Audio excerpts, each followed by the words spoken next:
یہ تو میں رات کو پوچھوں گا۔ Be ready, I am leaving now. کچھ دیر کے بعد تیار ہوا، وہ آفس کے لیے نکل گیا تھا۔ دوپہر میں بھی وہ آفس میں ہی تھا۔ انال کی کال آئی، ہیلو خیریت؟ وہ پریشان ہوا کیونکہ انال نے کبھی خود سے اسے فون نہیں کیا تھا۔ جی بالکل، کیا میں یہاں ہمارے سویٹ سے روم میں رہ سکتی ہوں جو سی سائڈ نظر آتا ہے؟ وہاں جا سکتی ہوں؟ جی میری جان کیوں نہیں؟ اس کے پیار بھرے لہجے نے اسے نروس کیا۔ کب تک آ جائیں گی؟ بس تھوڑی دیر میں، تھوڑی دیر کے لیے مجھے جانا ہے۔ اوکے میں بھی نکل رہا ہوں، تھوڑی دیر میں ملتے ہیں۔ اسے خدا حافظ کہتے اسے اندازہ نہیں تھا کہ ابھی وہ اس سے کس حال میں ملے گا۔ گھنٹے بعد جب میٹنگ اوور ہونے کے بعد وہ چیزیں سمیٹ رہا تھا کہ پھر سے اس کے موبائل پہ کسی انجان نمبر سے کال آئی تھی۔ اور ہیلو، میں وہ ڈرائیور بات کر رہا ہوں جو آپ کی کمپنی نے دیا ہے۔ سر آپ کی وائف میرے ساتھ سی سائڈ آئی ہیں لیکن یہاں وہ ڈوب گئی ہیں۔ اس بیچ کے سیکیورٹی کے گارڈز نے انہیں بلا لیا ہے اور وہ ہاسپٹل میں ہیں۔ بچا لیا ہے، اور میں بھی وہی۔ سو میں ان کے ساتھ ہی ہاسپٹل آیا ہوں۔ ان کے ٹریٹمنٹ کا پروسیس سٹارٹ ہوا ہے۔ اور اڑے حواس کے ساتھ سب سن کر اس نے ہاسپٹل کی جانب قدم بڑھائے جو اپنی اطلاع کے آخر میں اس نے بتایا تھا۔ کس طرح وہ وہاں پہنچا اور یہ وہی جانتا تھا، اسے اندازہ ہی نہیں تھا۔ چلو اس کی حالت اس وقت سنبھل گئی تھی اور اس وقت کس تکلیف میں گزرا وہ یہی جانتا تھا۔ ابھی صبح تک اسے ہنستا مسکراتا چھوڑ گیا تھا۔ جیسے ہی اسے ہوش آیا ڈاکٹر نے بشام کو اس کے کمرے میں جانے کی اجازت دی تھی۔ جیسے بھی اندر آیا، حنال کو اپنی آنکھوں پر بازو رکھے دیکھا اور ایک ہاتھ پر ڈرپ لگی ہوئی تھی۔ وہ آگے بڑھتا ہوا اس کے بیڈ پر بیٹھا اور حنال نے بازو ہٹا کر اسے دیکھا۔ اس کا حشاش پشاش چہرہ بالکل اس وقت سفید لٹے کی مانند لگ رہا تھا۔ اس کی اس طرح کی طبیعت دیکھ کر وہ ایک دم سے اس کی طبیعت خفا ہو چکی تھی۔ وہ نہیں چاہتا تھا کہ اسے کوئی بھی تکلیف پہنچے۔ بشام کے دل کو کچھ ہوا، انجانے کتنی تکلیف سے گزر گئی ہوگی، یہی سوچ کے حشام کو اور تکلیف دے رہی تھی۔ ٹھیک ہو کیسے ہوا یہ سب حشام؟ بشام اس کے پاس بیٹھتے ہوئے فکر مند، کچھ فکر اور کچھ تشویش سے بولا تھا۔ مجھے نہیں پتا چلا کیسے یہ سب کچھ ہو گیا۔ کچھ کہنے کے بجائے اس کی آنکھوں میں آنسو رواں ہوئے تھے۔ بشام پاس پڑی کرسی گھسیٹ کر اس کے پاس بیٹھ گیا تھا اور اس کے آنسو دیکھ کر وہ اور بھی پریشان ہو گیا تھا۔ آپ کتنی آگے نکل گئی تھی؟ ڈوب ہی گئی۔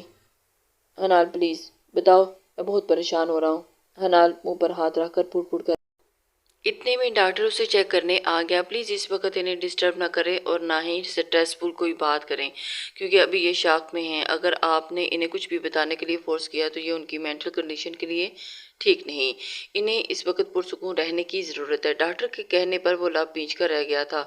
اسے سمجھ نہیں آ رہی تھی کہ اتنی جلدی سے ایسے کیسے ہو گئے۔ جہاں انہوں نے اگلے دن پاکستان واپس آنا تھا وہاں 2 دن مزید انہیں وہیں رہنا پڑا۔ جب ڈاکٹر نے کنفرم کیا کہ اب حنال اس قابل ہے کہ سفر کر سکے تب وہ اس واقعے کے تیسرے دن شام میں واپس آئے، مگر اس تمام عرصے میں حنال اتنی خاموش ہوگی کہ معتصم سے بھی کوئی بات نہیں کر رہی تھی کہ بشام خود پریشان ہو گیا۔ آخر وہ اس حادثے کو کیوں نہیں بھول پا رہی، نامل کیوں نہیں آ رہی؟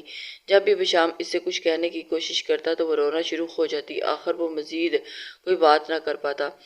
اس دن بھی رات کے کھانا کھانے کے بعد حنال وہ کمرے میں بیٹھے تھے اور وہ اپنے شیل میں بند ہو جانے کے باوجود اب حنال سوتی بشام کے کمرے میں ہی تھی کیونکہ دونوں ایک دوسرے پر اپنا کوئی حق نہیں جتاتے تھے۔ پھر بھی بشام کے لیے یہی بہت تھا کہ وہ اس کے کمرے میں تو سوتی ہے۔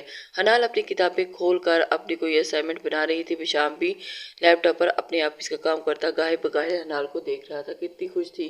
کچھ دن پہلے وہ اس کے ساتھ بے تکلفی کی ہر دیوار گر چکی تھی، لیکن اچانک حنال کی طبیعت دیکھ کر حتیٰ کہ ان کے رشتے کا آغاز ہونے والا تھا کہ حنال اب کیا اب سب کچھ ایسا رہے گا؟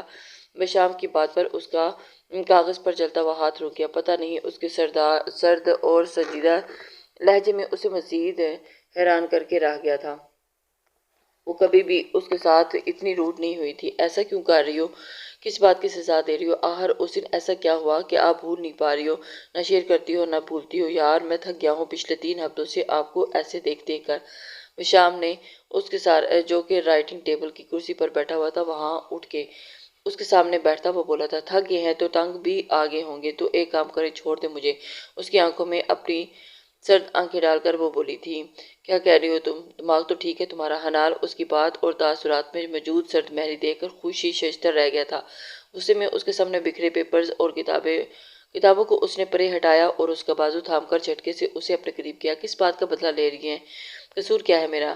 آنکھوں میں دیکھیں اور یہ تاثرات، اور آپ میری حنال نہیں ہو، کیا مسئلہ ہے؟ آخر بتاؤ، آخر مجھے خبردار، آج جو یہ آنسو بہا کر مجھے بیوقوف بنایا، میری کوئی بھی بات بری لگی تو مجھے بتاؤ، کلیئر کرو، نہیں تو میں پاگل ہو جاؤں گا۔ غصے سے اسے جوڑتے ہوئے بولا تھا، کچھ نہیں۔ وہ روتے ہوئے بولی، اگر کچھ نہیں ہے تو آج اور ہم ابھی اور اپنی نئی زندگی شروع کر رہے ہیں۔ I don't want to hear any more argument۔ انال کی تو ہوائیاں اڑ گئی تھی اس کی بات سن کر۔ آپ نے کہا تھا میری مرضی کے بنا کچھ نہیں کریں گے، اس نے بشام سے نظریں چراتے ہوئے کہا تھا۔ وہی تو پوچھ رہا ہوں نا، کچھ دن پہلے میرے ساتھ سکون محسوس کرتی تھی، کچھ دن پہلے جن کی آنکھوں میں میرے لیے محبت تھی، وہ جو واقع ہی اس واقعے سے پہلے ہی ایک رات پہلے میری پناہوں میں دینے کی تیار تھی۔ آخر ایسا کیا ہوا ہے؟ بشام کو لگا کہ اس سے آگے وہ آگے بول نہیں پائے گا۔ ایک تیز نظر اس نے سر جھکائے کھڑی حنال کو دیکھا۔ مجھے آپ کے روم میں نہیں رہنا۔ جب حنال سے کوئی بات نہ بن پڑی تو اس نے وہاں سے نکلنے کے لیے پر تولے تھے۔ خبردار، جو آپ نے ایک قدم بھی باہر نکالا تو مجھ سے برا کوئی نہیں ہوگا۔ حنال نے اسے بیڈ پر چیزیں اٹھاتے ہوئے دیکھا تو اور تیزی سے ڈریسنگ روم کی طرف بھاگی تھی اور دروازے کا لاک لگا لیا، ساتھ ہی چیخی تھی۔ اب وہ ریلیکس ہو گئی تھی۔ بشام اس کی یہ حرکت دیکھ کر ہکا بکا رہ گیا تھا۔ تیزی سے ڈریسنگ روم کے دروازے کی طرف جا کر اسے کھٹکھٹایا۔ اندر سے کوئی آواز نہیں ہے۔ حنال جی، آپ نے اچھا نہیں کیا، کل آنے دیں، یہ ذرا آپ کی ایک بھی نہیں سنوں گا۔ بشام اسے دھمکا رہا تھا لیکن اس کے اوپر تو کسی بات کا اثر نہیں ہو رہا تھا۔ بشام، سنی آپ نے، بہت غلط کر رہی ہیں آپ۔ بشام آپ غصے میں کھولتا ہوا دھمکی دے کر بولا تھا، اور پھر خود سے لڑتے جھگڑتے وہ کب سویا اسے کچھ پتہ نہیں۔ صبح جب اٹھا تو وہ سیدھا ڈریسنگ روم کے دروازے کی طرف بڑھا تھا جو کھلا ہوا تھا۔ پتہ نہیں حنال رات کے کس وقت یہاں سے نکلی تھی، وہ نہیں جانتا تھا۔ وہ سیدھا حنال کے اس روم کے دروازے پر آیا تھا جو وہ دبئی جانے سے پہلے استعمال کرتی تھی۔ جیسے ہی اس کی ناک گھمائی تو وہ بند ملا۔ ایک مرتبہ پھر غصے کی شدید لہر اٹھی تھی۔ وہ اس کی آنکھ مچولی کے کھیل کو سمجھنے سے قاصر تھا۔ شام میں آفس سے واپس آ کر اس سے بات کرنے کا ارادہ کر لیا بنایا وہ تیار ہونے چلا گیا۔ دوپہر کے وقت اسے حنال کے ڈرائیور کی کال آئی تھی، السلام علیکم صاحب، میں کب سے بی بی کے کالج کے باہر کھڑا ہوں مگر وہ آ ہی نہیں رہی۔ ان کی دوست سے پوچھا ہے تو انہوں نے بتایا کہ وہ کچھ دیر پہلے ہی گھر کے لیے نکلی تھی، بہت عجلت میں تھی، مگر صاحب اس بات کو بھی گزرے 1 گھنٹہ ہو گیا ہے، وہ تو چکرا کر رہ گیا ہے۔ آخر وہ کیا کرنا چاہ رہی تھی اس کے ساتھ؟ تم نے گھر کی کال کی؟ بشام نے اسے کھولتے دماغ کو بمشکل قابو کیا تھا۔ جی صاحب، رحمت بوا کہہ رہی ہیں کہ بی بی نہیں آئی گھر پر۔ اوکے، میں آ رہا ہوں۔ وہ تیزی سے گھر کی جانب نکلا۔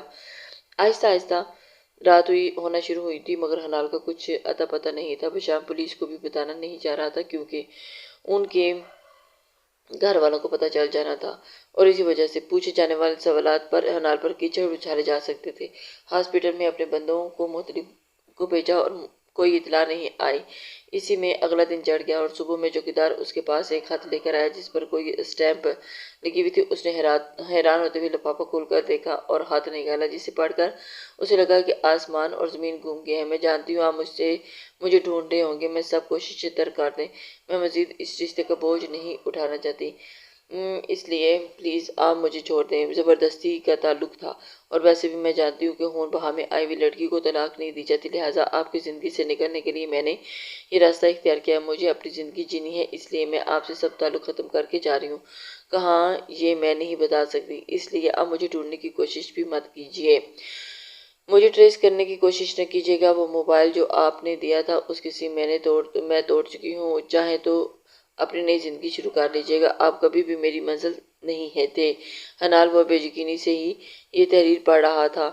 اسے تو سمجھ نہیں ہے بشام، یہ رائٹنگ اسی کی تھی اور اکثر اس کی نوٹ بکس دیکھتا رہتا تھا۔ یکدم اس کی آنکھوں کے آگے اندھیرا چھا گیا۔ شکر نہیں کرتا اس مصیبت سے تیری جان چھوٹی۔ کہیں سے اسے آواز سنائی دی۔ وہ کب سے اس بات کر کے اسے بلانے کی کوشش کر کے رہٹ تھا، آخر میں غصے سے حنال کے بارے میں بولیں، پلیز ماس، بس کر دیں یا پھر ایک بار میرا نروس بریک ڈاؤن کر دو، آپ سب کو سکون مل جائے گا۔ پر لیٹا کسی سے مخاطب نہیں ہوا تھا، اس جانے دشمن جانا کے ذکر پر پھٹ پڑا تھا۔ اس دن حنال کا وہ ہاتھ پڑ کر اسے شدید نروس بریک ڈاؤن ہوا اور وہ وہیں گر گیا۔ اس کے ملازم اسے فوراً ہسپتال لے کر پہنچے تھے اور اسے کچھ ہوش نہیں تھا، اتنا شدید کا جھٹکا لگا تھا۔ حنال نے اسے بہت آسمان سے اٹھا کر زمین پر پٹک دیا تھا اور اس کی تو یہی تھی اس کے گھر والوں کو اطلاع کی گئی تھی اور وہ خط شاید وہ ٹھیک ہوتا یا جلا دیتا، پھینک دیتا، مگر کسی کے ہاتھ نہ لگنے دیتا۔ لیکن اس کے کسی ملازم کو کوڑے نے نہیں پڑوائے جاتے۔ محبت تو بس سنبھال کر رکھنے والی چیز ہے، چاہے کوئی قدردان اسے مزید سنبھال کر رکھے، چاہے نہ قدری کرنے لگے، جس کو اس کی بے وفائی کے باوجود سوچنا نہیں چاہیے تھا۔ میں محبت کو محبوب کی بے وفائی کے باوجود چوک میں بھی کھڑا کر کے لوگوں میں کوڑا نہیں ٹھوک دے اور ٹھوکر مار دے۔ بشام کی محبت حنال کے لیے اتنی ہی حالت تھی کہ اتنا کچھ ہونے کے بعد بھی، ایک ہفتہ شدید ذہنی طور پر بیمار رہنے کے باوجود، اب وہ کسی بھی کو بھی اجازت نہیں دیتا تھا کہ اس کے سامنے حنال کو کوئی بھی برا کہے۔ اس کی محبت ایک تو لمحوں کی نہیں تھی، بلکہ یہ آہستہ آہستہ اس کے دل میں اتر کر ہر طرف پھیل گئی تھی۔ وہ ایک ہفتے سے ذہنی کشمکش میں تھا اور اسے ابھی تک یقین نہیں آ رہا تھا کہ حنال اس کے ساتھ اتنا برا کر سکتی تھی۔ اسے تو اسی بات کی سمجھ نہیں آ رہی تھی۔ اس نے کرب سے آنکھیں بند کر لی تھی اور جیسے اس نے ریکور کیا، لیکن وہ لوگ اسے اپنے ساتھ گاؤں لے آئے تھے۔ بشام خود ابھی بھی اسلام آباد والے گھر میں جانا نہیں چاہتا تھا، جہاں حنال کی یادیں جگہ جگہ بکھری تھی۔ ہر کوئی اس کی حالت دیکھ کر پریشان تھا، نہ اسے کھانے کا ہوش تھا نہ پینے کا، بس سارا دن اپنے کمرے میں بند رہتا۔ اس واقعے کو گزرے 2 ہفتے گزر چکے تھے، لیکن وہ اس کے ذہن سے ابھی تک نہیں نکل پا رہی تھی۔ بہت دن اس کا دل کیا کچھ سننے کو۔ وہ ایسٹری کے پاس آیا اور پھر مائنڈ اسمتھ کا song "any more where dead I being turning through the page, but I don't know what I have read. Thread the but I don't know who I am. Do you know where you are going?" وہ کھڑکی میں کھڑا باہر پڑنے والی برف باری کو دیکھ رہا تھا۔ اسے لگا کہ اس کے سارے زخم پھر سے ادھڑ گئے ہیں۔ کون سا روپ تھا حنال کو جو اسے یاد نہیں آ رہا تھا؟ اس کا ذرا سا ہنسنا، کسی کی بات میں کوئی کھوٹ نہیں تھا، پھر کیسے وہ کھوٹا سکہ نکل آئی۔ بشام کو یاد کرنے پر کوئی بھی ایسا لمحہ یاد نہیں آیا جس میں حنال نے اس کی محبت کے جواب میں کوئی بیزاری دکھائی ہو۔ ہاں، وہ اس سے شرماتی اور گھبرا جاتی تھی، مگر بیزار۔ اسے لگا کہ اس کا سر پھٹ جائے گا۔ یہ سب سوچتے اس کا دل دماغ آمادہ نہیں ہو رہا تھا، یہ سوچنے پر کہ حنال نے اسے استعمال کیا ہے۔ آگے بڑھ کر اس نے ایسٹری بند کر دیا۔ ابھی وہ اپنی سوچوں میں ہی چھٹکارا پانے کی کوشش کر رہا تھا کہ جان بی بی اس کے کمرے میں ایک ہفتہ تو یہ حالت بنا کر رکھے گا، ہم پر رحم کھا۔ روز تجھے دیکھ کر جیتی ہوں اور روز مرتی ہوں۔ انہوں نے پاس آ کر اس کے کندھے پر ہاتھ رکھا اور پھر اس کا ہاتھ پکڑ کر بیڈ پر بٹھایا۔ تو پھر کیا چاہتی ہیں آپ؟ اس کے ساتھ بیٹھ گئی۔ دیکھ، میں نے کبھی تجھ سے کوئی فرمائش نہیں کی، آج بہت بعد سے تجھے کچھ کہنے آئی ہوں۔ انہوں نے اس کے بال سنوارتے ہوئے کہا تھا۔ جی ماں جی، اب تو شادی کر لے، تیرا دھیان بھی ہٹ جائے گا اور تو دیکھ میرا بھی ارمان پورا ہو جائے گا۔ بشام نے غصے سے جبڑے پیچھے۔ آپ ایک کام کریں، ایک بار مجھے زہر دے کر مار دیں، پھر آپ کے سارے ارمان پورے ہو جائیں گے۔ کیوں روز روز ایسی باتیں کر کے مجھے مارتی ہیں؟ پتہ نہیں کیا جادوگرگی ہے، ہو تو رہ ہی رہی ہوگی اپنے کسی عاشق کے ساتھ۔ یہ شہر میں پڑھنے والی ہوتی ہی ایسی ہیں، اس سے زیادہ وہ اس کی تذلیل نہیں سن سکتا تھا۔ ماں جی بس کر دیں۔ غصے سے اٹھا اور اپنے لمبے ڈاک لیتے ہوئے کمرے سے باہر چلا گیا۔ اگلے دن اس نے سوچ لیا تھا کہ وہ یہاں سے چلا جائے گا۔ واپس کے اسی دن اس کے بھائی اور بہرام میں زمینوں کے اوپر وہ معمولی سا تنازع شروع ہوا تھا، اور وہ جو بڑھتے بڑھتے بندوقوں تک چلا گیا، اور امید جو عرصے سے اپنے بڑے بھائی کے قتل کا بدلہ لینے کے لیے موقع کی تلاش میں تھا، بہرام پر فائر کر دیا، جو موقع پر ہی ہلاک ہو گیا۔ بشام کو لگا کہ کچھ مہینوں پہلے کی کہانی پھر سے دہرائی گئی ہے، اور اس مرتبہ بدلے کے طور پر اس کی بہن کو خون بہا میں حنال کے گھر والوں کو زریاب کے لیے مانگا تھا۔ وہ سب حویلی میں پریشان بیٹھے تھے اور بشام پھٹ پڑا۔ اسی جہالت کا خاتمہ میں کرنا چاہتا تھا، مگر نہیں، تب کسی نے بھی میری بات نہیں مانی تھی۔ بھگتے اب کل جہاں حنال کے گھر والے کھڑے تھے اور آج اسی مقام پر ہم کھڑے ہیں، یہی مکافات عمل ہے۔ کیوں نہیں چھوڑ دیتے آپ لوگ یہ قتل و غارت؟ کیا ملا؟ پہلے ان کی بیٹی ہم نے لی اور اب ہماری بیٹی وہ لیں گے، پھر کل کو آپ کی، وہ سلسلہ چلتا رہے گا۔ میں فیڈ اپ ہو چکا ہوں اس جہالت سے۔ کیا قصور ہے ہماری بہن کا؟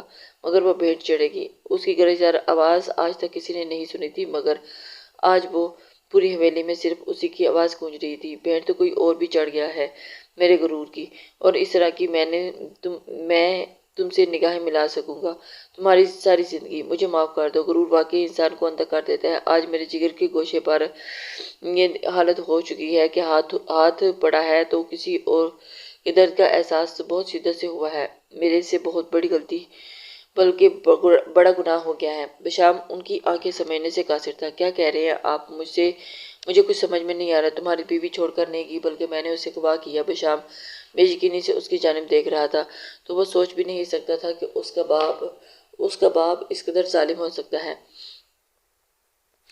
اسے دکھوں سے روشناس کروا سکتا ہے۔ جب تم اسے یہاں لے کر گئے تھے تو مجھے تسلی تھی کہ تم اسے غلام بنا کر ہی رکھو گے، مگر کچھ دن کے بعد میرے ایک آدمی اسلام آباد میرے ہی کسی کام کے سلسلے میں گیا تو پنڈی میڈیکل کالج کے سامنے اس نے ہنال کو دیکھا، تو اس نے آتے ہی مجھے اطلاع دی۔ تمہاری گاڑی دیکھی جس میں کوئی لڑکی نکاح میں اتر رہی تھی۔ مجھے یقین نہیں آیا کہ تم کسی لڑکی کے ساتھ ہو سکتے ہو۔ میں نے اپنے کچھ بندوں کو تمہارے پیچھے لگایا اور کچھ ہی دنوں میں اس بات کی تصدیق ہوئی، تم اس لڑکی کو آگے بڑھا رہے ہو اور ایک نارمل لائف دے رہے ہو۔ میں غصے سے پاگل ہو گیا، اور ہنال کا ایکسیڈنٹ میں نے جان کے کروایا تھا۔ میں جان گیا تھا کہ اب اگر تم نے اس کے ساتھ زندگی گزارنے کا فیصلہ کر لیا ہے تو اپنے باپ سے پیچھے نہیں ہٹو گے، اور میں ایک خون بہا میں آئی ہوئی لڑکی کے ساتھ تمہاری نسل نہیں بڑھانا چاہتا تھا۔ بس میں نے یہی سوچا تھا کہ تم مانو گے نہیں، کیوں نہیں اس کے کاٹنے کا ہم خود کی باہر نکال دیں، اور سوچ کر میں نے جان بوجھ کر اپنے بندوں سے کہہ کر اس کی کار کا ایکسیڈنٹ کروایا تھا، مگر اس لڑکی کی جان بچ جانے کے بعد جب خبر آئی تو میں کسی اور موقع کی تلاش میں تھا۔ میں نے ہنال کے ڈرائیور کو پیسے دے کر اس کے آنے جانے کے معاملات کے بارے میں آگاہی لینا شروع کی تھی۔ جس دن وہ کسی ہاسپٹل کے گئی تھی اس دن میرے آدمی تمہارا پیچھا کر رہے تھے، اور پھر ایک رات جب شمیل تمہارے گھر گیا تھا تب اس کی واپسی پر ہمیں اندازہ ہوا کہ تم نے اسے بیوی کا مقام نہیں دیا۔ مجھے کچھ تسلی ہوئی، تمہاری دبئی جانے کا پتہ چلا۔ میں نے اپنا ایک بندہ بھی پیچھے بھجوایا تھا کہ اب کی بار مجھے جلدی اس لڑکی کا قصہ پاک کرنے کی خواہش تھی۔ وہ ہر لمحہ کی رپورٹ مجھے دے رہا تھا۔ آخر ایک دن اسے موقع ملا جب اس نے ہنال کو اکیلے کسی سی سائڈ جاتے دیکھا تھا۔ وہاں اسے دھمکانے پہنچا کہ وہ تمہاری زندگی سے نکل جائے، اور جب وہ نہیں مانی تو اس نے ہنال کو سمندر میں ڈبانے کی کوشش کی۔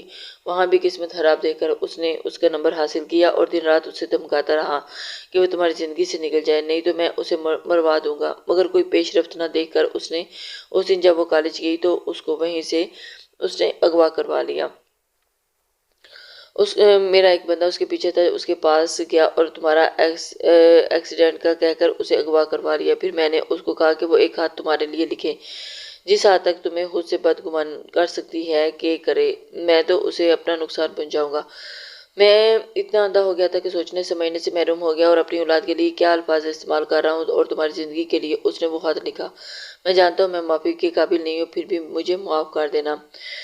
اسے تو اس بات کا بھی اندازہ نہیں تھا کہ اس کا باپ اس قدر نیچی حرکت کر سکتا تھا۔ انہوں نے ندامت سے اپنا سر جھکاتے ہوئے ساری کہانی سنائی۔ بشام تو کتنی دیر اپنی جگہ سے بھی ہل نہ سکا۔ اسے اپنی سماعتوں پر یقین نہیں آ رہا تھا کہ یہ الفاظ سامنے بیٹھے اس کے باپ کے ہیں۔ اس نے بہت سال پہلے سنا تھا کہ سانپ اپنے بچوں کو کبھی بھی نہیں ڈستا، لیکن یہاں تو نہیں چھوڑتا، انہیں کھا جاتا ہے، مگر آج اسے اندازہ ہوا کہ یہ صفات انسانوں میں بھی پائی جاتی ہیں۔ کیا وہ اب بھی میری امانت ہے؟ کتنی دقت سے اس نے سر جھکا کر یہ الفاظ استعمال کیے تھے، یہ بس وہی جانتا تھا، اور اس کا باپ جس کی یہ بات اس کے کانوں میں پڑی تھی سن کر رونگٹے کھڑے ہو گئے۔ کیا وہ ان سے بدگمان ہو گیا تھا؟ انہوں نے کرب سے سوچا۔ ہاں، اب اپنے باپ کا اتنا گھناؤنا روپ دیکھ کر وہ کسی بھی حد تک سوچ سکتا تھا، اور یقیناً ان کے کیے کی سزا تھی، اور یہی وہ جیسی تمہارے پاس سے گئی تھی اب تک ویسی ہی ہے۔ میرا مقصد صرف اس کو تمہاری زندگی سے نکال دینا تھا۔ میں مانتا ہوں میں بہت پستی میں گر گیا تھا، مگر میں نے کسی کو اس کے قریب پھٹکنے بھی نہیں دیا۔ وہ بالکل ویسی کی ویسی ہی تھی، اور تمہاری ہی ہے۔ کہاں ہے وہ؟ بشام اپنی جگہ سے اٹھا۔ ہمارے فارم ہاؤس پہ، اس کی چابی ہے، ایک ہفتے سے بھوکی ہے وہاں۔ یہ کہتے اس کا دل کیا کہ وہ واقعی آج زمین پھٹے اور اس میں جا سمائے۔ اسے اندازہ ہی نہیں تھا اس کا باپ اس قدر ظالم ہو سکتا ہے۔ بشام نے غضبناک ہو کر اس سے چابی چھیننے کی کوشش انداز میں لی اور جیپ نکالی اور فارم ہاؤس چلا گیا۔ جس وقت وہ فارم ہاؤس پہنچا، وہاں کی ملازموں کی بنی کوٹھی میں ہنال کو لینے پہنچا، اور اسے دیکھ کر پہچان ہی نہ سکی کہ یہ وہی ہنال تھی۔ جس کسی چہرے پر ایک نظر پڑتی تھی تو وہ دوبارہ پلٹنے کا نام نہ لیتی، اور اس وقت وہ ہڈیوں کا ڈھانچہ بنی ہوئی تھی۔ اس نے فوراً اسے اپنے بازو میں اٹھایا اور شہر کی جانب نکل پڑا تھا۔ اس نے حویلی کا رخ بھی نہیں کیا تھا، کیونکہ وہ جانتا تھا کہ حویلی میں اسے کوئی بھی نہیں اپنا سکے گا۔ اسی وجہ سے کچھ ہاسپٹلز نے اس نے پولیس کیس کہہ کر لینے سے انکار کر دیا۔ آخر اپنے ایک دوست کا اثر رسوخ استعمال کر کے ایک ہاسپٹل نے اسے لے کا ٹریٹمنٹ شروع کر دیا اور اس کی سانسوں کی دھیمی ہوتی رفتار میں اسے باہر بیٹھا ہوا وہ مسلسل اس کی زندگی کے لیے دعا گو تھا۔ کیا کیا وہ نہیں سہ گئی تھی، اور اس کے لیے وہ تو سمجھتا تھا کہ جتنی وہ محبت نہال سے کرتا ہے شاید وہ کرتی ہو، مگر آج وہ ماننے پر مجبور تھا کہ نہال کی محبت اس کی محبت کے معاملے میں کہیں زیادہ تھا۔ اے اللہ، جس نیکی کو آپ نے محبت میں بدل دیا اسے پوری طرح مجھے عطا کر دیں، مجھ سے اتنی پاکیزہ محبت کرنے والا شخص مت چھینے، مجھے اس کی ضرورت ہے، اشد ضرورت۔ اگلے دن شام کو کہیں جا کر نہال کی حالت قدرے سنبھلی تھی اور وہ دل ہی دل میں اللہ کا شکر بھی ادا کر رہا تھا، اور یہ وقت بشام کے لیے کسی قیامت سے کم نہیں تھا۔ جس وقت اسے ہوش آیا وہ کمرے میں اسے دیکھنے گیا اور ڈاکٹرز نے اسے سکون آور دوائی دی ہوئی تھی جس کی وجہ سے وہ ابھی بھی غنودگی میں تھی، اور بشام چیئر اس کے بیٹھ کے بالکل پاس کر کے بیٹھ گیا تھا اور اس کا ایک ہاتھوں میں پھینچے ہوئے اسے ایک ایک نقش کو حسرت سے دیکھ رہا تھا، اور please get well soon honey, desperately need you, please get well soon. اس کا ہاتھ لبوں سے لے جا کر وہ خاموشی سے اسے دیکھتا رہا یہاں تک کہ وہ چند آنسو اس کی آنکھوں میں جل ملا کر اس کی آنکھوں پر پھسل گئے۔ بشام نے اس کے بھائی زریاب کو کال کر کے ہسپتال بلا لیا تھا۔ بشام، اس کا بھائی، یہ اپنا ہی تو پر لگتا تھا روایت شکر۔ اگلے کچھ دنوں میں نہال کی طبیعت بھی کچھ سنبھل گئی تھی۔ بشام اور زریاب کے زور دینے پر خون بہا کی جگہ صحیح درجے پر نہال کے گھر والوں پریزاد کا رشتہ دار بران سے مانگنے گئے تھے، اور انہوں نے بھی اقرار کر کے ان کی جانب دوستی کا ہاتھ بڑھایا تھا، اور اگلے دن ہی نہال کی طبیعت کی وجہ سے ان کے سادگی سے زریاب اور پریزاد کا نکاح کر دیا۔ پچھلے کچھ ہفتوں سے اس کے گھر والے اپنے پاس لے آئے تھے۔ جہاں بہرام کی موت نے اسے کچھ دکھ پہنچایا تھا، وہیں اسے پریزاد کو اپنی بھابھی اور سب سے چہیتے بھائی کی بیوی کے روپ میں دیکھ کر بے انتہا خوش تھی۔ وہ اس لڑکی کو کبھی نہیں بھول سکتی تھی جس نے اس حویلی میں بشام کے بعد اپنی نرم مزاجی سے اس کا دل جیت لیا تھا۔ بشام کے ماں باپ نے نہال سے آ کر معافی مانگی تھی، اور نہال کے لیے یہی بہت تھا۔ سب کچھ ٹھیک ہو چکا تھا، ایک گندی روایت کا خاتمہ ہو گیا تھا، اور اسے اس کا بشام واپس مل گیا تھا، اور ان کا رشتہ برقرار تھا، اور اب وہ بغیر کسی ڈر کے اس کے ساتھ اپنی زندگی کا آغاز کر سکتی تھی۔ بشام کے والدین مگر وہ تھا اسے ہسپتال لے جا کر وہ ایسا بولا کہ پھر اسے ملنے بھی نہیں آیا۔ کہیں سے اڑتی اڑتی خبر اس تک یہ پہنچی تھی کہ اس کی ماں اس کی دوسری شادی بھی کروانا چاہتی تھی، لیکن پریزاد سے اسے پتہ چلا کہ بشام اس سے ناراض تھا جس نے اسے اجنبی سمجھ کر خود سے بیتے والی کسی اذیت کا بتایا نہیں تھا۔ صحیح ہے، ایک تو ان کی محبت میں کچھ بھی سہوں اور وہ بھی منہ پھلائے بیٹھے رہیں، اور بس اب میں اپنی مرضی سے واپس جاؤں گی جب میرا دل چاہے گا۔